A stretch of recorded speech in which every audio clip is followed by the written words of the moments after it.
김건희 여사 검찰 소환 조사를 놓고서 여야는 날선 공방을 벌이고 있습니다. 민주당은 정말 떳떳하다면 윤석열 대통령 탄핵 청원 청문회에 출석하라고 요구했고, 국민의힘은 특혜 조사를 받아온 건 과거 야당 인사들이었다고 맞섰습니다. 취재기자 연결합니다. 이준엽 기자. 네, 국회입니다. 네, 김 여사 소환 조사에 여야가 엇갈린 반응을 내놓고 있죠. 네, 민주당 소속 법사위원들은 기자회견을 열어 온 국민이 이창수 서울지검장의 김건희 소환쇼에 우롱당했다고 날을 세웠습니다. 이어 김 여사가 정말 떳떳하다면 검찰 조사와 달리 비공개가 허용되지 않는 청문회에 공개 출석하라고 압박했습니다. 면죄부를 주기 위한 수사라면 국민적 비난에 직면할 것입니다. 오죽하면 검찰이 소환 조사를 한 게 아니라 검찰이 소환 조사 당했다는 비아냥이 시중에 들리겠습니까? 이해식 수석 대변인도 논평을 내 김 여사의 밀실 조사는 내리막으로 치닫고 있는 윤석열 검찰 독재 정권의 말기적 현상을 상징적으로 보여준다며 쏘아붙였습니다. 김건희 특검법으로 김 여사의 국정농단 의혹을 백일화에 드러내 단죄하는 한편 검찰개혁도 멈추지 않겠다고 강조했습니다. 반면 국민의힘 정정식 정책위의장은 야당 공세가 한마디로 어처구니 없다고 반발했습니다.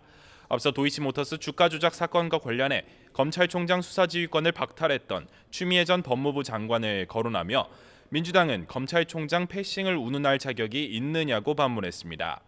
비공개 조사 관련해서도 영부인은 그게 원칙이라면서 조국 전 법무부 장관은 과거 형사사건 공개금지 규정을 새로 만들어 비공개로 조사를 받았다고 지적했습니다. 국민적 관심이 계속되는 상황에서 의혹을 명쾌하게 해소하려는 중앙지검 수사팀의 의지와 영부인의 결단으로 이번 조사가 성사된 것입니다. 여당 소속 한 법사위원도 YTN과의 통화에서 조사 장소에 대한 비판은 정치적 공격이자 꼬투리라며 제3의 장소라기보다 서울중앙지방검찰청 출장소 같은 개념으로 본다고 엄호했습니다. 다만 유승민 전 의원은 사람에게 충성하지 않는다던 윤 대통령의 과거 말이 이제 너무 헛되고 공허하다면서 지금이라도 대통령 부부가 정도를 선택하라고 촉구했습니다. 네, 내일이 국민의힘 새 당대표를 뽑는 날인데요. 당내 분위기 그리고 현재까지 판세는 어떻습니까? 네, 내일 열리는 전당대회 당원 대상 모바일 투표는 이미 마무리됐고 ARS 투표와 일반 국민 여론조사는 오늘까지입니다. 셋째 날까지의 당원 대상 합산 투표율은 45.98%인데요.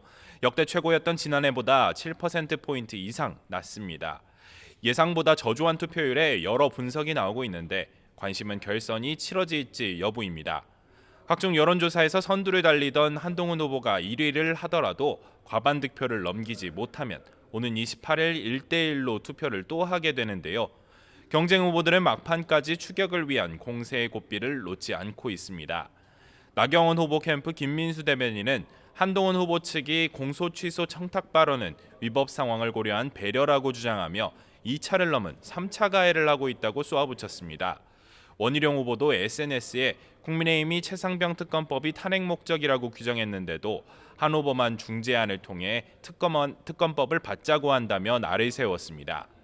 윤상현 후보도 YTN 라디오에서 공소 취소 발언은 금도를 벗어났다며 나 후보에게 인간적 미안함을 표시하는 게 좋을 것 같다고 지적했습니다.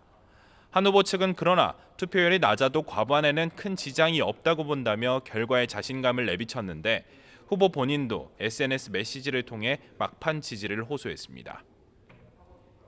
네, 민주당 전당대회는 8월 18일입니다. 지금 당대표 경선이 한창인데요. 이재명 후보가 90% 이상의 득표율을 기록하고 있다고요? 네, 그렇습니다. 어차피 대표는 이재명, 어대명 기조는 득표율로 드러나고 있습니다. 지역순회 이틀차까지 합산한 누적 득표율은 이재명 91.7%, 김두관 7.19%, 김지수 후보는 1.11%였습니다. 아직 초반이지만 이 후보 캠프 관계자는 득표율이 예상보다도 높다며 이 후보 중심으로 윤석열 정권 심판을 위해 뭉치라는 의미로 해석했습니다.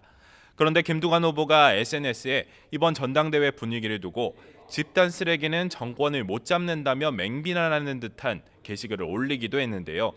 이후 김 후보 캠프는 후보 뜻이 와전된 실수였고 당원 투표 결과에 전혀 이의가 없다며 해당 표현을 삭제하고 메시지 팀장과 SNS 팀장을 해임했습니다. 이런 가운데 최고위원 경선에선 원외인 정봉주 후보가 유일하게 20%를 넘기며 예상치 못한 1위를 달려 여러 해석을 낳고 있습니다. 당 핵심 관계자는 YTN과의 통화에서 정 후보가 정권에 맞서자며 가장 선명한 메시지를 내는 데다 당에서 여러 불이익을 받았음에도 버티는 모습을 높이 사는 것 같다고 평가했습니다.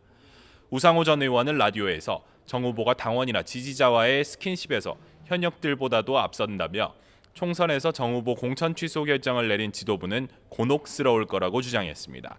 지금까지 국회에서 전해드렸습니다.